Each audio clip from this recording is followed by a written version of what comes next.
الله اکبر، الله اکبر، الله اکبر.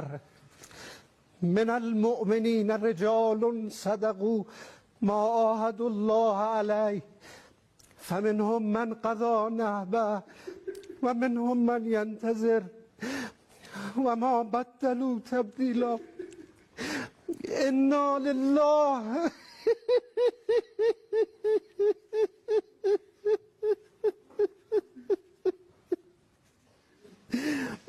انا لله و انا الیه راجعون.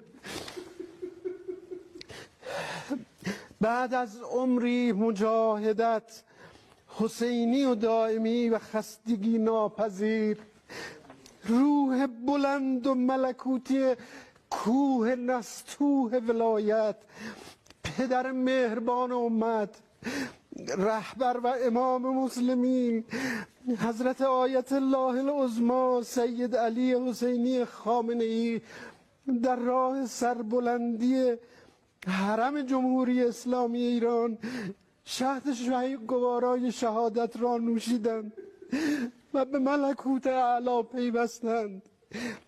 خدای بزرگ، خدای بزرگ و شکست ناپذیر با ملت حماسه ساز و تاریخ ساز ایران است تا عهدی که با امام خود بستند تا سرانجام ظهور پیش برند.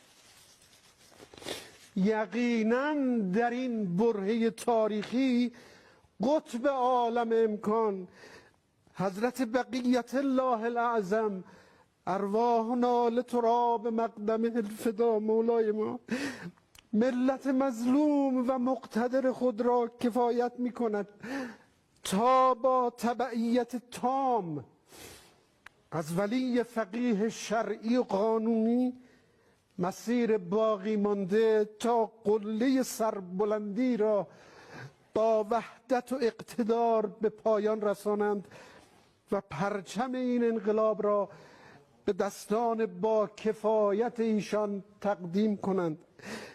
به روح بلند امام راحل و خلف صالحش، قائد اعظم، شهید و عظیم الشأن حضرت آیت الله العظمی امام خمینی، حضرت آیت الله العظمی امام خامنه‌ای درود می‌فرستیم.